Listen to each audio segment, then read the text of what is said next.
നാട്ടിൽ പനമണ്ണയിൽ U P സ്കൂളിൽ അധ്യാപന വൃത്തി നടത്തിയ ശ്രീമതി പാരുഷ ടീച്ചർ, അതുപോലെ ഈ ട്രസ്റ്റിൻ്റെ ചെയർമാൻ ശ്രീ കൃഷ്ണകുമാർ, ട്രസ്റ്റ് അംഗങ്ങൾ, രക്ഷാകർത്താക്കളെ, ഈ സ്കൂളിലെ അധ്യാപക സുഹൃത്തുക്കളെ, എല്ലാവർക്കും എൻ്റെ പ്രിയ ശ്രോതാക്കളെ, മീഡിയ സുഹൃത്തുക്കളെ, എല്ലാവർക്കും നമസ്കാരം. നമ്മളുടെ ഒരു പ്രസംഗത്തിന് ഇവിടെ പ്രസക്തിയില്ല. അതിൻ്റെ വളരെ ഉത്തമ ഉദാഹരണമാണ് ഇപ്പോൾ 10 മിനിറ്റ് മുമ്പ് ഇവിടെ കഴിഞ്ഞുള്ളത്.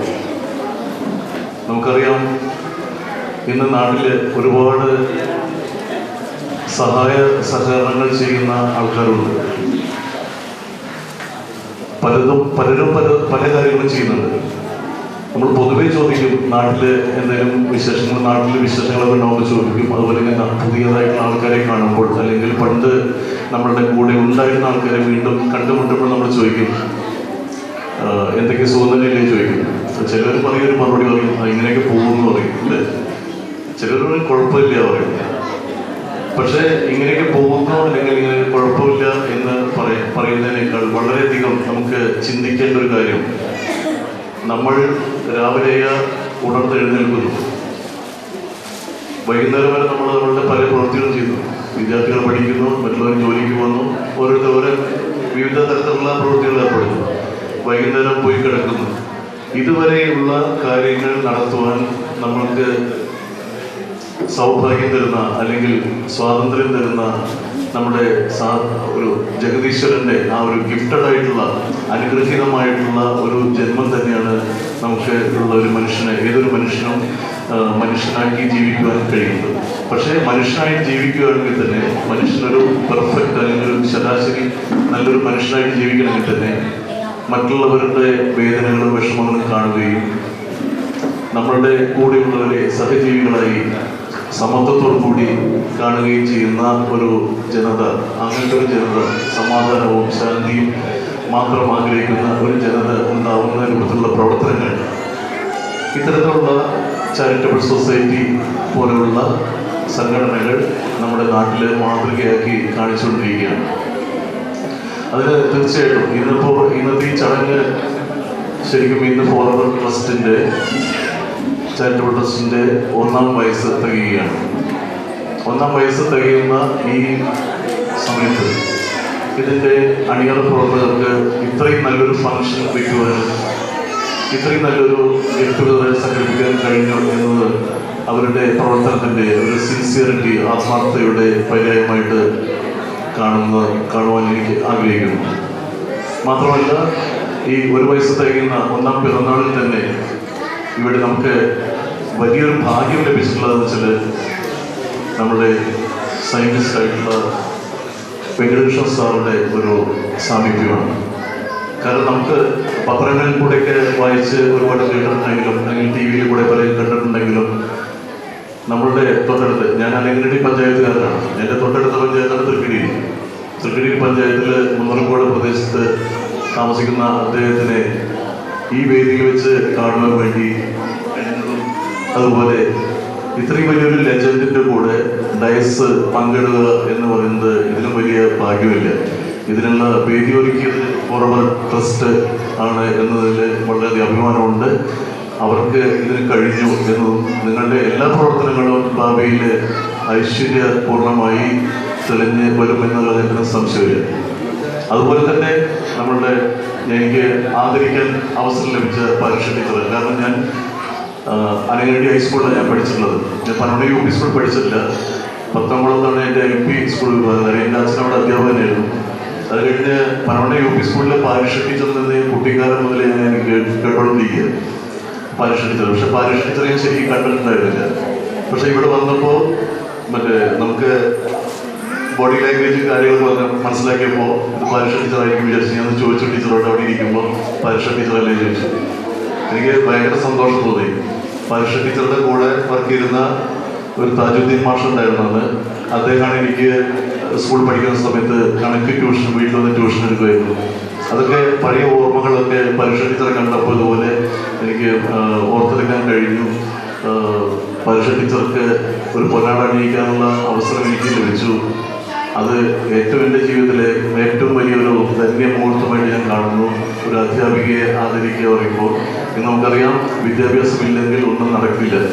പണ്ടൊക്കെ കുട്ടികൾ 10ാം ക്ലാസ് പാസ്സായാൽ മതി, അല്ലെങ്കിൽ പാസ്സായോ തോറ്റോ എന്നാണ് നോക്കാൻ വേണ്ടി പോവുക. ഇന്നിപ്പോൾ A+, ഫുൾ A+ ഉണ്ടോ മറ്റുള്ള കാര്യങ്ങൾ നോക്കിയിരുന്നു. കാരണം വിദ്യാഭ്യാസ രംഗത്ത് ഒരുപാട് കോമ്പറ്റീഷൻസ്, മത്സരങ്ങൾ നടന്നുകൊണ്ടിരിക്കുകയാണ്. ഇന്നിപ്പോൾ മത്സരങ്ങൾ വിദ്യാർത്ഥികൾ തമ്മിലല്ല, രക്ഷാകർത്താക്കൾ തമ്മിലാണ് മത്സരം നടന്നുകൊണ്ടിരിക്കുന്നതെന്ന് മാറ്റം. പക്ഷെ പണ്ടുള്ള ആൾക്കാർ രക്ഷാകർത്താക്കൾക്ക് മത്സരമൊന്നുമില്ല. ഇന്ന് രക്ഷാകർത്താക്കളാണ് മത്സരിക്കുന്നത്. ഏത് വേദിയിൽ, കലാപരമായ വേദിയിലായാലും ശരി, മറ്റേ അക്കാഡമിക് കാര്യങ്ങളിലായാലും മത്സരത്തിൻ്റെ ഒരു കാലഘട്ടത്തിൽ കൂടെയാണ് നമ്മൾ നടന്നുകൊണ്ടിരിക്കുന്നത്. പക്ഷേ ഇത്രയും ആത്മാർത്ഥമായി പണ്ട് ഉള്ള കാർത്തവന്മാർ അല്ലെങ്കിൽ പണ്ടുള്ള ഗുരുനാഥന്മാർ നമുക്ക് നൽകിയിട്ടുള്ള, സമൂഹത്തിന് നൽകിയിട്ടുള്ള മാതൃകകൾ അത് തുടർന്ന് കൊണ്ടുപോകുക ഇപ്പോഴുള്ള തലമുറയ്ക്ക് കഴിയട്ടെ എന്നും, അതുപോലെ ഇത്തരത്തിലുള്ള ഈ വേദിയിൽ പ്രവർത്തിക്കുന്ന ഫോർവേഡ് ട്രസ്റ്റിൻ്റെ ഓരോ നല്ല മനസ്സുകളെയും ഈ സന്ദർഭത്തിൽ ആത്മാർത്ഥമായി അഭിനന്ദിക്കുകയും തുടർന്നുള്ള എല്ലാ പ്രവർത്തനങ്ങളും അവർക്ക് എല്ലാവിധ ഐശ്വര്യമുണ്ടാവട്ടെ, ഈ നാടിന് ഇത് വലിയൊരു ഉപകാരമായി തീരട്ടെ, അതിനുവേണ്ടി ജഗദീശൻ അനുഗ്രഹിക്കട്ടെ എന്ന് മാത്രം പറഞ്ഞുകൊണ്ട് നിർത്തുന്നു. നന്ദി, നമസ്കാരം.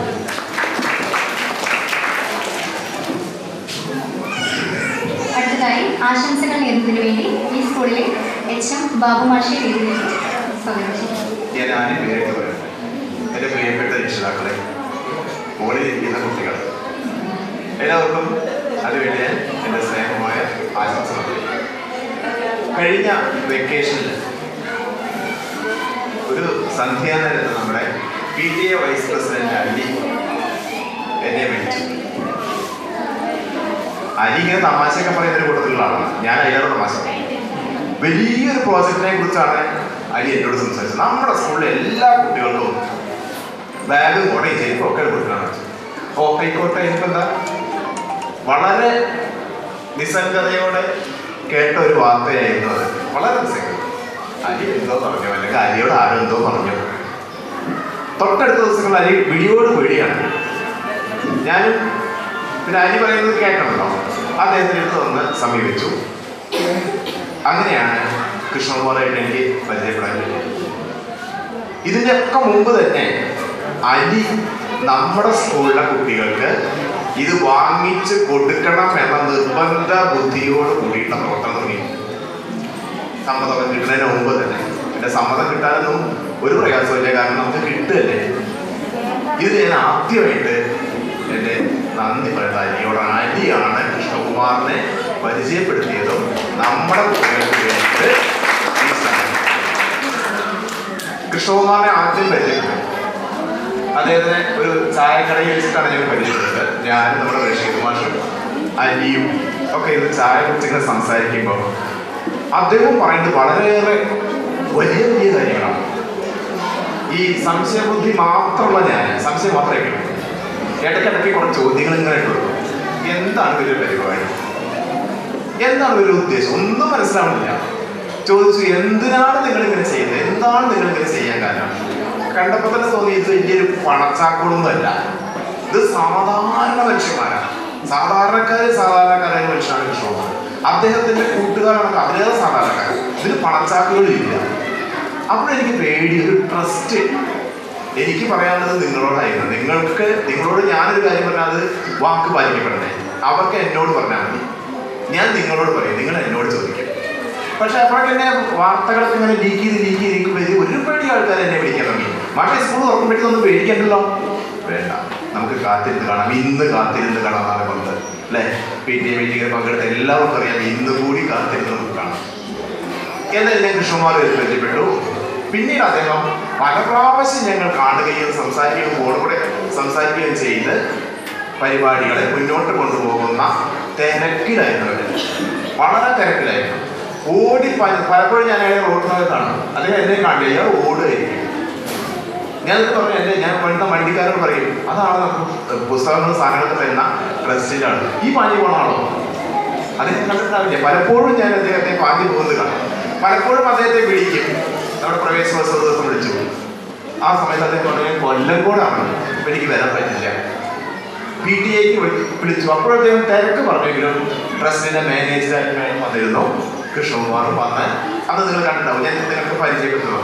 കാരണം നിങ്ങൾക്ക് ഒരു ഉറപ്പ് കിട്ടട്ടെ, എനിക്കും ഒരു ഉറപ്പാവട്ടെ എന്നുള്ള രീതിയിലാണ് അവരെ വിളിച്ച് കൊണ്ടുവന്നത്. പിന്നീട് ഇവരുടെ പ്രവർത്തനങ്ങളെ നമ്മളിങ്ങനെ വിലയിരുത്തും. എല്ലാ കാര്യങ്ങളും വിലയിരുത്തുന്ന ഒരു കൂട്ടത്തിലായതുകൊണ്ട് വിലയിരുത്തും. പല ഭാഗത്തു നിന്നും നമ്മുടെ ചെർപ്പശ്ശേരി മുനിസിപ്പാലിറ്റിയുടെ പല മേഖലകളിൽ നിന്നും എനിക്ക് ഫോൺ കോളുകൾ വരാൻ തുടങ്ങി. ഇങ്ങനെ ഒരു സംഭവം നടക്കുന്നുണ്ട്, എന്താണ് ഈ സംഭവിക്കുന്നത്? നിങ്ങളുടെ സ്കൂളിന്റെ പേരാണ് പറയുന്നത്. ശരിയാണ്, ഒരു ട്രസ്റ്റ് അവര് പൈസക്കാരല്ല, അവർ മറ്റുള്ളവരിൽ നിന്ന് കോൺട്രിബ്യൂഷൻ മേടിച്ച് കുട്ടികൾക്ക് ഇങ്ങനെ കാര്യം ചെയ്യും. ഞങ്ങളുടെ പ്രദേശത്തെ കുട്ടികൾക്കാണെങ്കിൽ അതിൻ്റെ ആവശ്യമുണ്ട്, സഹായിക്കും. ഇങ്ങനെ ഒരു 10-15 പേരോട് ഞാൻ പറഞ്ഞിട്ടുണ്ട്. തൂത പ്രദേശത്തുള്ള ആൾക്കാർക്ക് വളരെ കൂടുതലായിട്ട് പറയുന്നുണ്ട്. എങ്കിലും അവരെ ഏറ്റെടുത്ത ദൗത്യം, ഏറ്റെടുത്ത പരിപാടി വളരെ ശുഷ്കാന്തിയോടുകൂടി, വളരെ ഗംഭീരമായി, വളരെ ചിട്ടയായി മിനിഞ്ഞാന്ന് വൈകുന്നേരം എന്നെ അവർക്ക് എന്തൊരു സംശയം തോന്നിയത് എനിക്ക് തോന്നണം. മിനിഞ്ഞാന്ന് വൈകുന്നേരം എൻ്റെ കൈവശം സാധനങ്ങൾ മുഴുവൻ കൊണ്ടുവന്ന് തന്നു. ഞാൻ നിങ്ങളോട് പറഞ്ഞിരുന്നു വെള്ളിയാഴ്ച ഞാൻ കത്ത് തരും, എന്നിട്ട് തരാനാവുന്നത്. ഞാൻ ഉടനെ പോയി കത്തടിച്ചു. ഇവരെ എല്ലാവർക്കും എത്തിക്കുകയും ചെയ്തിട്ടുണ്ട്. അതുവരെ ഈ പ്രവർത്തനങ്ങളൊക്കെ തന്നെ വളരെ ശുഷ്കാന്തിയോടുകൂടി അർപ്പണ മനോഭാവത്തോടുകൂടി എനിക്ക് മെമ്പേഴ്സിനെ എല്ലാവരും അറിയില്ല. ഇന്നാണ് ഞാൻ കുറെ ആൾക്കാരെ കാണുന്നത്. കുറെ ആൾക്കാരെ ഇദ്ദേഹത്തെ ഞാൻ കണ്ടിട്ടില്ല, പേരൊന്നും എനിക്ക് കൃത്യമായിട്ട് അറിയില്ല. ഇടത്തിനെ കണ്ടിട്ടുണ്ട്. ഇന്ന് വന്നപ്പോൾ കുറെ ട്രസ്റ്റ് മെമ്പർമാർ ഇവിടെ വന്നിട്ടുണ്ട്. ഇവരൊന്നും തന്നെ എനിക്ക് കൃത്യമായിട്ട് ആരെയും പരിചയമില്ല. എങ്കിലും അവരുടെ പ്രവർത്തനങ്ങൾ കുറെ കുട്ടികളൊക്കെ ഉണ്ട്. ജയകൃഷ്ണൻ പിന്നെ കുറെ കുട്ടികൾ പ്രവർത്തിക്കുന്നുണ്ട് വീട്ടിലൊക്കെ. ഏതായാലും ഇങ്ങനെ പ്രവർത്തിച്ച് മിനിഞ്ഞാന്ന് വൈകുന്നേരം അവരുടെ പണി തീർത്തു. അതും പറയട്ടെ, അലിയാണ് മുഴുവൻ സാധനം ഇവിടെ എത്തിച്ച താക്കോലും കുട്ടിയെ എടുത്തു. ഇത്രയും കാര്യങ്ങൾ ചെയ്തു. എന്നിട്ട് ഇതിന് പിന്നീട് ഒരുപാട് നല്ല കാര്യങ്ങൾ ഞാൻ അവരെ കുറിച്ച് പഠിച്ചപ്പോൾ ചോദിച്ചു, എന്താണ് ഇങ്ങനെയൊക്കെ ചെയ്യാൻ തോന്നുന്നത്? അപ്പൊ എന്ന് പറയുന്നത് ട്രസ്റ്റിന്റെ വാർഷികമാണ്, വാർഷിക ദിനം, 1-ാം വാർഷികമാണ്. അപ്പൊ ഒരു വർഷം മുമ്പ് ഇവര് പ്രവർത്തനം ആരംഭിച്ചു. എന്താണ് ഇങ്ങനെ ഒരു ട്രസ്റ്റ് തുടങ്ങാനുള്ള കാരണം എന്ന് ചോദിച്ചപ്പോൾ നമ്മളെ പോലെ സാധാരണക്കാരായ കുട്ടികളെ ഉദ്ദേശിച്ചല്ല, പാവപ്പെട്ട കുട്ടികളെ ഉദ്ദേശിച്ചല്ല അവര് ഈ ട്രസ്റ്റ് ഫോം ചെയ്തിട്ടുള്ളത്. ബുദ്ധിയിൽ കുറവുള്ള, മറ്റുള്ളവരുടെ സഹായം ആവശ്യമായി, ഓരോ കാര്യത്തിലും മറ്റുള്ളവരുടെ സഹായം ആവശ്യമായി സമൂഹത്തിൽ ദുരിതം അനുഭവിക്കുന്ന കുറേ പേരുണ്ട്. അവർക്കൊരു കൈത്താങ്ങ്, ഒരു സഹായം കൊടുക്കുകയാണ് ഇവരുടെ ലക്ഷ്യം. അത് എങ്ങനെ അത് വന്നു എന്ന് ചിലപ്പോൾ അദ്ദേഹത്തിന്റെ വീട്ടിലുള്ള ചില സന്ദർഭങ്ങളോട് പറഞ്ഞു. ഞാനത് പറയാൻ ആഗ്രഹിക്കുന്നില്ല, കാരണം എനിക്ക് വയ്യതെന്ന് പറയാൻ. ഒരുപാട് തരത്തിലുള്ള കുട്ടികളെ നമുക്ക് പരിചയപ്പെട്ടിട്ടുണ്ട്. നമ്മുടെ അടുത്തും ഇപ്പോഴും ഒരു കുട്ടിയുണ്ട്. അവനുള്ള സമ്മാനങ്ങൾ നമ്മൾ മേടിച്ചു വെച്ചു. അത്തരത്തിലുള്ള കുട്ടികളെ സഹായിക്കുന്ന അതാണ് പ്രധാനമായിട്ട് ഈ ട്രസ്റ്റ് ചെയ്യുന്നത്. അവരതിൻ്റെ വാർഷികാഘോഷത്തിന്റെ ഭാഗമായിട്ടാണ് ഒരു സ്കൂളിലെ മുഴുവൻ കുട്ടികൾക്കും, ഇവിടെ എത്ര കുട്ടികളുണ്ടെന്നാണ് ചോദിക്കുന്നത്. ഞാനെന്നെ പേടിച്ചു. നമുക്ക് സ്കൂളിൽ 103 കുട്ടികളുണ്ട്. നമ്മുടെ പ്രീ പ്രൈമറിയിൽ 25 കുട്ടികളുണ്ട്. അംഗനവാടിയിൽ 20ഓളം കുട്ടികളുണ്ട്. ഈ കുട്ടികൾക്ക് മുഴുവനാണ് തരാൻ പോകുന്നത്. ഏറ്റവും ഭാരിച്ച ഉത്തരവാദിത്വം ഏറ്റെടുത്ത് അവരിന്നത് വളരെയേറെ ഭംഗിയായി, വളരെ വിശിഷ്ടമായ ഒരു വേദി ഒരുക്കി. വെങ്കിടകൃഷ്ണൻ സാറ്, വായിഷ ടീച്ചർ, ഇവരൊക്കെ നമ്മുടെ വേദിയിൽ വന്നിരിക്കുക എന്ന് പറഞ്ഞാൽ അതിയായ ഭാഗ്യം തന്നെയാണ്. ഞാൻ ഭാഗ്യത്തെ വിളിച്ച് പറഞ്ഞിട്ട് കാര്യമില്ല. ഒരുപാട് പ്രാവശ്യം ഞാൻ രാവിലെ ഇങ്ങനെ പറയുന്നു, എനിക്ക് വരിക, ഇനി എല്ലാം മനസ്സിലാക്കുന്നെങ്കിൽ അത്രയും വലിയൊരു വേദിയാണ്. നമ്മളെല്ലാം വീഡിയോ ചിത്രീകരിച്ചിട്ടുണ്ട്. നമുക്ക് പറ്റുമെങ്കിൽ അത് എക്സ്പെക്ട് ചെയ്യാനൊക്കെ സാധിക്കും. ഏതായാലും ഈ ട്രസ്റ്റിന്റെ ഭാവി പരിപാടിയിൽ ഞങ്ങളുടെ വിദ്യാലയത്തിൻ്റെയും അധ്യാപകരുടെയും ഇവരുടെ രക്ഷിതാക്കളുടെയും പരിപൂർണ സഹകരണം ഒപ്പമുണ്ടായിരിക്കുമെന്നാണ് അവരോട് പറയാനുള്ളത്. മേൽക്കുമേൽ അവർക്ക് നല്ല കാര്യങ്ങൾ ചെയ്യാനുള്ള ശക്തി ജഗദീശ്വരൻ കൊടുക്കട്ടെ എന്ന് ആശംസിച്ചുകൊണ്ട് ഞാൻ നിർത്തുകയാണ്. അടുത്തതായി ഫോറവർ എഡ്യൂക്കേഷണൽ ആൻഡ് ചാരിറ്റബിൾ ട്രസ്റ്റിന്റെ പ്രൊജക്ട് കോർഡിനേറ്ററായ ഫെമിൽ മുഹമ്മദിനെ ആശംസകൾ നേടുന്നതിന് വേണ്ടി വേദിയിലേക്ക് ക്ഷണിക്കുന്നു.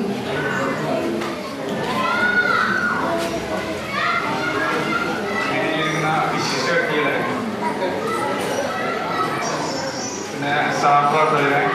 രക്ഷിതാക്കളെ എല്ലാവർക്കും നമസ്കാരം. സത്യം പറഞ്ഞാൽ എനിക്ക് മൈക്കാണ്ടൊരു പേടിയാണ്. എന്താ പറയേണ്ടത് കുറെ വർക്ക് ചെയ്യും അങ്ങനെയുള്ളതൊക്കെ. പക്ഷെ മൈക്കാണ്ടൊരു 4 മുമ്പിൽ വന്നു കഴിഞ്ഞാൽ ഭയങ്കര പേടിയാണ്. അപ്പോൾ ഇവിടെ ട്രസ്റ്റിൻ്റെ പ്രവർത്തനങ്ങളിൽ എല്ലാവരും പറഞ്ഞു. പിന്നെയെന്ന് പറഞ്ഞു കഴിഞ്ഞാൽ 1 വർഷമായിട്ട് ഞങ്ങൾ ചെറുപ്പശ്ശേരിയിൽ വർക്ക് ചെയ്തുകൊണ്ടിരിക്കുന്ന ട്രസ്റ്റാണ്. അപ്പോൾ 1 വർഷമായിട്ട് പറഞ്ഞാൽ ഞങ്ങൾ ഈ ഇരിക്കുന്ന വ്യക്തികളൊന്നും ഞങ്ങൾ 4 ആൾ അറിയണം അല്ലെങ്കിൽ ഒരു 10 ആൾ ഞങ്ങളെ കുറിച്ച് പറയണം എന്നുള്ളൊരു കൺസെപ്റ്റുള്ള വ്യക്തികളല്ല. ഞങ്ങൾ ഇപ്പോൾ പറയുകയാണെങ്കിൽ തന്നെ ഏകദേശം 10-30 HIV നമുക്കറിയാം പാലക്കാട് ജില്ലയിലാണ് എയ്ഡ്സ് ആൻഡ് HIV കൂടുതലായിട്ടുള്ളത്. ഈ വർഷത്തെ റിപ്പോർട്ട് പ്രകാരം പാലക്കാട് ജില്ലയിലാണ് HIV AIDS കൂടുതലായിട്ടുള്ളത്. ഒരു 10-30 പേഷ്യൻസ് നമ്മളെ കീഴിൽ അവർക്ക് സഹായങ്ങളും പ്രോട്ടീനും കാര്യങ്ങളും നൽകുന്നുണ്ട്. പിന്നെ അതേമാതിരി ഓട്ടിസം, ഡൗൺ സിൻഡ്രോം, HIV പോലുള്ള പേഷ്യൻസിന് കുട്ടികൾക്ക് ഇതൊന്നും നമുക്കറിയാം പുറത്ത് പറയാനോ നമുക്ക് ഇപ്പോൾ എത്ര ആളെ ചെയ്യേണ്ടതെന്ന് പബ്ലിസിറ്റി ചെയ്യാനോ വേണ്ടി ചെയ്യണമല്ല. അപ്പോൾ ഞങ്ങളൊക്കെ എല്ലാവരും ഇപ്പോൾ ഈ ട്രസ്റ്റിൻ്റെ കാര്യങ്ങളിപ്പോൾ ഇവരൊക്കെ പറഞ്ഞിട്ട് എല്ലാവർക്കും അറിയാം. അപ്പോൾ ഞങ്ങൾ എന്നാലും എനിക്ക് ചെറുപ്പശ്ശേരി ഏരിയയിൽ ഞങ്ങൾ വർക്ക് ചെയ്യാൻ തുടങ്ങിയിട്ട് ചെറുപ്പശ്ശേരി ഏരിയയിൽ എന്തെങ്കിലും ചെയ്യണം എന്നൊരു ഇതുണ്ടായിരുന്നു. അപ്പോൾ അതിൻ്റെ ഒരു അവസരമായിട്ട് നിൽക്കുകയാണ്. അപ്പോൾ ട്രസ്റ്റിന് എൻ്റെ പേരിലും നിങ്ങൾ ഓരോരുത്തരുടെ എല്ലാവരും ആശംസകളും.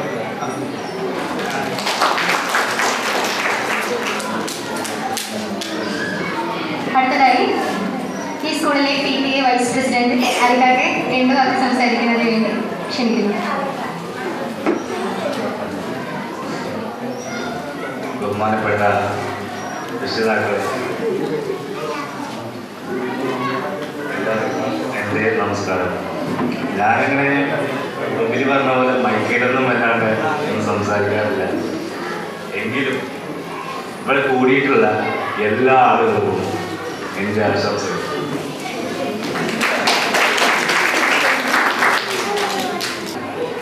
നമ്മുടെ പനമണ്ണ UP സ്കൂളിലെ റിട്ടയർഡ് അധ്യാപിക നമ്മുടെ പാരിഷ ടീച്ചർ 2 വാക്ക് നമ്മളോട് സംസാരിച്ചിട്ടില്ല. എല്ലാവർക്കും നമസ്കാരം. എൻ്റെ പേര് വിട്ടുപോയാലും പോയില്ലെങ്കിലും ഞാൻ ഈ ട്രസ്റ്റിന് എല്ലാ ആശംസകളും എന്നാൽ കഴിയുന്ന സഹായങ്ങളും ഇപ്പോഴും ചെയ്തു കൊടുക്കാൻ തയ്യാറായിട്ടാണ്. കാരണം ഓർക്കാതെ ഇരിക്കുമ്പോൾ ഒരു ദിവസം 2 കുട്ടികൾക്ക് നോട്ടീസ് കൊണ്ടിട്ടൊന്നു വീട്ടിൽ ഫോറവർ എഡ്യൂക്കേഷണൽ ട്രസ്റ്റിൻ്റെ പരസ്യവും അതോടൊപ്പം അവരുടെ ഒരു ചെറിയൊരു സംഭാവന പിരിവിൻ്റെ കൂടിയൊരു റെസിപ്റ്റ് ബുക്കൊക്കെ ഇതിൽ വന്നു. കയ്യിൽ കിട്ടിയ ഉടനെ ഞാനതിൻ്റെ പേരാണ് നോക്കിയത്. ഒരു എഡ്യൂക്കേഷണൽ ട്രസ്റ്റ്. എഡ്യൂക്കേഷൻ എന്ന് പറഞ്ഞാൽ ആർക്കാണ് എഡ്യൂക്കേഷൻ ആവശ്യമില്ലാത്തത്? ലോകാവസാനം വരെ പഠിച്ചാലും നമ്മുടെ ഓരോരുത്തരുടെ ആയുസ് തീരോളം പഠിച്ചാലും ഒരല്പം കിട്ടുന്നല്ലാതെ എത്രയോ ബാക്കി നമ്മൾ അറിയാത്തത് കിടക്കും. അറിഞ്ഞിടുമ്പോൾ അറിയാൻ നമ്മൾക്ക് അറിയാൻ ഒത്തിരി ബാക്കി എന്ന് കവികൾ എഴുതി വെച്ചിട്ടുണ്ട്.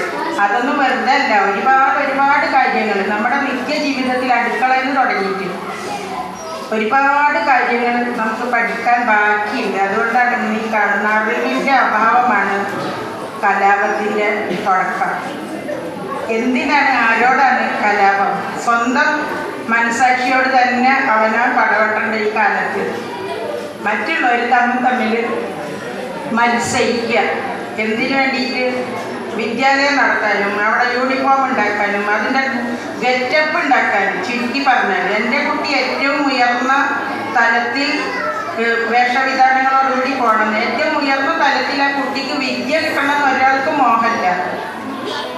നിങ്ങളൊരു കാര്യം ചെയ്തോളൂ. ഒരു തമാശക്കാണെങ്കിൽ ഒരു കുട്ടി എഴുതിയതാണ്. നിങ്ങളൊരു കാര്യം ചെയ്തോളൂ. പുസ്തകം, യൂണിഫോമും ഷൂസും ഇതൊക്കെ ഞാൻ തരാമെന്ന്. അപ്പോൾ അമ്മ ചോദിക്കണം അപ്പോൾ പഠിക്കുമെന്ന്. അത് നിങ്ങൾ ട്യൂഷന് പോയിക്കോളൂ. അപ്പോൾ ഈ ട്യൂഷന് പോകുക എന്ന് പറയുമ്പോൾ പഠിക്കണമെങ്കിൽ വേറെ പോകണം. ഈ വക ഭൗതികമായ കാര്യങ്ങളൊക്കെ നമ്മുടെ കയ്യിൽ അവർ തരുകയും ചെയ്യും. അത് ഏത് ട്രസ്റ്റാണെങ്കിലും. പക്ഷെ ഇവരെ ഫോറെവർ എഡ്യൂക്കേഷണൽ ട്രസ്റ്റ് എന്ന പേര് കേട്ടപ്പോൾ ഞാൻ ഉടനെ ആ പെൺകുട്ടികൾ ഗേറ്റ് കടന്ന ഉടനെ വരെ കൊണ്ടിരുന്നു. എന്താണ് നിങ്ങൾ ലക്ഷ്യം വെച്ചിരിക്കുന്നത്? Forever educational trust. ഈ പേരാണ് എന്നെ ആകർഷിച്ചത്. അതിനും യാതൊരു സംശയമില്ല. അപ്പോൾ അവർ പറഞ്ഞു ഞങ്ങൾ ഇങ്ങനെയൊക്കെ ചെയ്യുന്നുണ്ട്. അപ്പോൾ വിദ്യാഭ്യാസം പഠിക്കണമെന്ന് മോഹൻ ഉണ്ടെങ്കിലും സാമ്പത്തികമായി പരാധീനത അനുഭവിക്കുന്ന ഒരുപാട് കുട്ടികൾ നമ്മുടെ ചുറ്റുമുണ്ട്. ഇതാരും കാണുന്നില്ല. അപ്പോൾ അവരുടെ ലക്ഷ്യം ജന്മവൈകല്യം വന്നവരെ സഹായിക്കുക എന്നുള്ളതാണ്. പക്ഷെ ഞാൻ ലക്ഷ്യം വെക്കുന്നത് അതല്ല. പഠിക്കണമെന്ന് മോഹം ഉണ്ടാവുക, അതേ സമയത്ത് മറ്റുള്ളവരോട് ഒന്നിച്ച് പഠിക്കാനുള്ള സാമ്പത്തിക സൗകര്യം ഇല്ലാതിരിക്കുക. ഇങ്ങനെയുള്ള എത്രയോ കുട്ടികൾ, പ്രത്യേകിച്ച് ചില മതങ്ങളിൽ മാത്രം. മുസ്ലിങ്ങൾക്ക് ബുദ്ധിമുട്ടൊന്നുമില്ല കേട്ടോ, പഠിക്കണം എന്നുണ്ടെങ്കിൽ പഠിപ്പിക്കാൻ ആളുണ്ട്.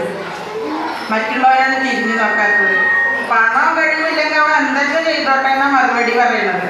കാരണം ഒരു മോഹിച്ചൊരു കുട്ടി പഠിക്കണം, എനിക്ക് അതും എത്രത്തോളം പഠിക്കാൻ കഴിച്ചു അത്രത്തോളം കുട്ടി പഠിക്കട്ടെ എന്ന് ചിന്തിക്കണതിന് പകരം കാശില്ലാത്ത പഠിക്കണ്ടേ, അവൻ കൂലിപ്പണി എടുത്തോട്ടെ എന്ന് ഇങ്ങനെ പറയുന്ന ഒരു സമൂഹത്തിൽ ഇവർക്ക് വല്ലതും ചെയ്യാൻ കഴിയുമോ എന്നാണ് ഞാൻ അന്വേഷിച്ചത്. അപ്പം അവർ പറഞ്ഞു ചെയ്യാം. ഞങ്ങൾ വളരെ പരിമിതമായ സാഹചര്യങ്ങളിലൂടെയാണ് ഉയർന്നു വരുന്നത്. ഒരു വർഷം ഒരു കുട്ടിക്ക് 1 വയസ്സാവിട പോലെ 1 വയസ്സായ കുട്ടി എന്തൊക്കെ ചെയ്യും അതേപോലെ ഞങ്ങൾ തുടങ്ങിയിട്ടുള്ളൂ. ഞങ്ങളൊന്ന് വയസ്സായിക്കോട്ടെ, പച്ച പിടിച്ചോട്ടെ, നിങ്ങളും കൂടി സഹായിക്കും, അതോ 100 വട്ടം ഞാൻ സഹായിക്കാം. ഒരുപാട് പണമൊന്നും കൊടുത്ത് സഹായിക്കാൻ എൻ്റെ കയ്യിലും ഇല്ല, പക്ഷെ ഉള്ള പോലെ. കാരണം എനിക്ക് ചുറ്റും ഇതേപോലെയുള്ള ആളുകൾ കാണുന്നുണ്ട്. അപ്പോൾ ഈ ദാനം ധർമ്മം എന്നൊക്കെ പറയുന്നത് പ്രസംഗിക്കുമ്പോൾ എല്ലാവർക്കും നല്ലതാണ്, മറ്റുള്ളവരെ സഹായിക്കാൻ. പക്ഷെ ആർക്ക് സഹായിക്കണം, ആരെ സഹായിക്കണം, എങ്ങനെ സഹായിക്കണം, ഇതൊന്ന് തിരിച്ചറിവുണ്ടാക്കാൻ ഈ ട്രസ്റ്റുകാർക്ക് കഴിയും എന്ന് തോന്നുന്നു. അതുകൊണ്ട് ഞാൻ അവരുടെ കൂടെ കൂടിയതാണ്. നിങ്ങളെയൊക്കെ കാണാനും സംസാരിക്കാനും ഇവിടെ വരാനും. അങ്ങനെ ഒരു 2 വാക്ക് വിദ്യാഭ്യാസം എന്ന് പറയുമ്പോൾ തന്നെ ആർക്കും എവിടെ വെച്ചിട്ട് അവസാനിപ്പിക്കാൻ പറ്റുന്നതല്ല. നിത്യേന കിട്ടുന്നത് ഓരോ അറിവുകൾ തന്നെയാണ്. തട്ടി തടഞ്ഞു വീണാലും അതൊരു അറിവാണ്. അപ്പോൾ ആളുകൾ പറയും എൻ്റെ കാലിന് സുഖമല്ല, കാലല്ല കണ്ണിനാണ് സുഖമില്ലാത്തത്. കാരണം കണ്ണൻ എന്ന് പറയുമ്പോൾ കണ്ടറിയുന്നവനാണ്, കൃഷ്ണൻ എന്ന് പറയുമ്പോൾ കൃഷ്ണ ഇല്ലാത്തവനാണ്. ഈ രീതിയിൽ 2 ഉണ്ണികൃഷ്ണന്മാർ 2 കൃഷ്ണന്മാർ എന്നെ കാണാൻ പറഞ്ഞു. ഞാൻ ഫോൺ ചെയ്തപ്പോൾ അവർ രണ്ടാളുമാണ് എന്നെ ഇതിലേക്ക് വലിച്ചടിച്ചത്. ഞാൻ സന്തോഷത്തോടു കൂടി ഇഴഞ്ഞ് നീങ്ങിയതുമാണ്. കാരണം വയസ്സായതല്ലേ, കുട്ടി അവരെ പോലെ ചെറുപ്പമല്ലല്ലോ. പെൻഷൻ പറ്റിയിട്ട് 12 വർഷമായി. എന്നാൽ ഇന്നും വീടിന് ചുറ്റുമുള്ള എത്രയോ കുട്ടികൾ എൻ്റെ അടുത്ത് അക്ഷരം പഠിക്കാതെ വരുന്നത്. ഏത് ക്ലാസ്സിലാണ്? 8ൽ. ഏത് ക്ലാസ്സിലാണ്? 10ൽ. സ്വന്തമായി ഒരു വരി എഴുതാൻ കുട്ടിക്ക് വയ്യ. കുട്ടിയുടെ ഉള്ളിൽ എന്തൊക്കെയോ ഉണ്ട്, പഠിച്ചിട്ടുണ്ട്, എഴുതാൻ വയ്യ. നന്നായി എഴുതണം പഠിക്കണം കുട്ടികളൊക്കെ ഉയർന്ന ഫീസ് വാങ്ങി പഠിക്കുന്നിടത്താണ്. അപ്പോൾ ഈ സൗജന്യമായി കിട്ടിയതുകൊണ്ടായിരിക്കാം കുട്ടിക്കും ഈ അലസത വന്നത്. വിളിച്ച് പഠിപ്പിക്കല്ലേ, എന്നെ പഠിപ്പിക്കൂ എന്ന് പറഞ്ഞുകൊണ്ടാണ് ശരിക്കും വിദ്യാർത്ഥി വരേണ്ടത്. വിദ്യ അർപ്പിച്ചുകൊണ്ട് വരണം. അർത്ഥന പറഞ്ഞ യാചന. അതിന് പകരം എന്നാ കുട്ടിയെ പഠിച്ചോ, എന്നാൽ അത് നീ എടുത്തോ, എന്നാൽ അവിടെ പോയാൽ അത് കിട്ടും, ഇങ്ങനെയാണ് പഠിപ്പിക്കുന്നത്. ആ രീതിയൊന്ന് മാറി ശരിയായ വിദ്യാഭ്യാസത്തിൻ്റെ വഴിയിലൂടെ നീങ്ങാനും അവരെ സഹായിക്കാൻ ഈ ട്രസ്റ്റിനും കഴിയട്ടെ എന്ന് ആശംസിച്ചുകൊണ്ട് ഞാൻ എൻ്റെ വാർത്തകൾ അവസാനിപ്പിക്കുന്നു. അടുത്തതായി ഈ സ്കൂളിലെ PTA പ്രസിഡന്റ് ജ്യോതി അവരുടെ ആശംസകൾ അർപ്പിക്കാൻ വേണ്ടി. നമസ്കാരം, എല്ലാവർക്കും സ്വാഗതം.